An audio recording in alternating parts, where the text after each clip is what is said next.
But this week we want to concentrate on why we must fear God, and the exhibition of that fear and the motivation of the fear, and also the obligation to fear Him is what we'll look at. First of all, let's look at how God's fear is exhibited, the exhibition of His fear. And fearing the Lord is presented in the Scriptures in these ways. And you might want to jot them down, because you might want to think about these. And I'm just going to read through them and not really comment, because that's not where we want to be today.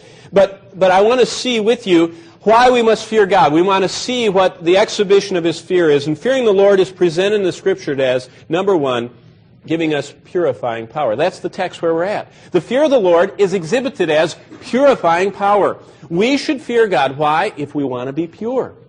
It's purifying power because the fear of the Lord is clean. It tends toward cleaning us and keeping us clean. Also in our verse, secondly, the fear of the Lord is giving us enduring power.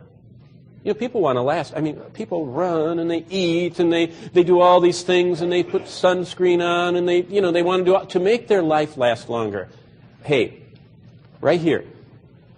I mean, you can add, you think you can add a little bit to your life by a nice little diet, a little health food, little vitamins, eat some. But you know what? That just covers the 70 and 80 if you're strong. You want to endure forever?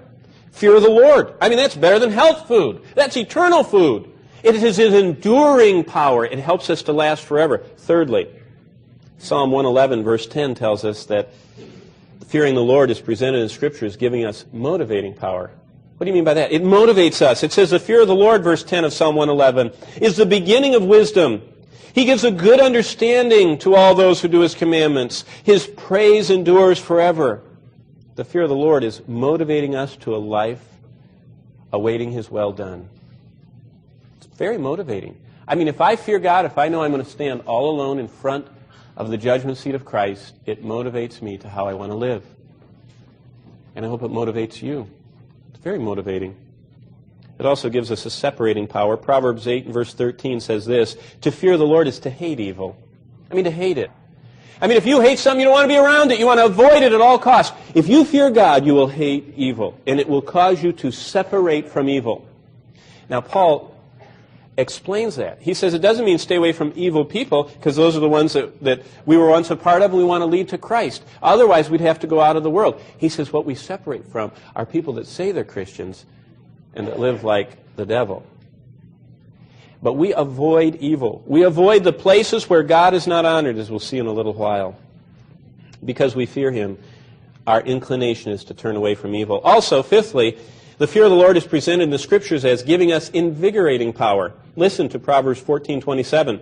The fear of the Lord is a fountain of life. Old Ponce de Leon looked all over for that fountain of youth. Never found it. He wasn't looking in the right spot. It says in Proverbs 14:27, the fear of the Lord is that fountain of life. It turns a person from the snares of death. Because we fear Him, we have an inexhaustible supernatural resource planted inside of us. You don't even have to look for it. You've got it. If you fear God. It's very invigorating. It also gives us enriching power if we fear God. Listen to Isaiah 33 in verse 6. He will be the sure foundation for your times. Listen, a rich store of salvation, wisdom, and knowledge. Why? The fear of the Lord is the key to this treasure. Isaiah 33:6. You want to be enriched in life? You want to have a rich store of salvation? Do you want to have riches in wisdom and knowledge? Fear the Lord. That's the key to this treasure. Because the fear of the Lord, we're heir to all the riches of Christ. You want to be enriched? I mean, stock market went up this week. A few more billions or hundreds of billions of dollars of supposed treasures are now available, I guess, if you own that paper. I'll tell you what, one heartbeat, your paper doesn't mean anything. I was laying in bed this week listening to my heartbeat. I don't know, maybe it's not good you can hear it, but I don't know, too much coffee, I don't know, I could hear my heartbeat. And I was just thinking about ta-thump, ta-thump, ta-thump. I thought, one of those stops. The next one doesn't follow. And life as we know it is over. Are you ready? Are you rich in the world to come? As rich as you are here? The fear of the Lord gives us enriching power. the key to his treasure. Finally, the Scriptures present the fear of the Lord as giving us investing power. You say, well, I'm not rich now, I'm not invigorated, I'm not separated, I'm not motivated, enduring, and pure. Well, it'll help us invest properly. Listen to Hebrews 12:28. Therefore, the writer of Hebrews says, since we're receiving a kingdom that can't be shaken, let us be thankful and worship God acceptably with reverence and awe. That's the fear of the Lord. And that, if you fear the Lord, and if you realize that we're receiving a kingdom and a house that can't be shaken, you will invest in that. The Scriptures tell us that the fear of the Lord causes us to give back all that we are and all that we have to Him. Investing in eternity.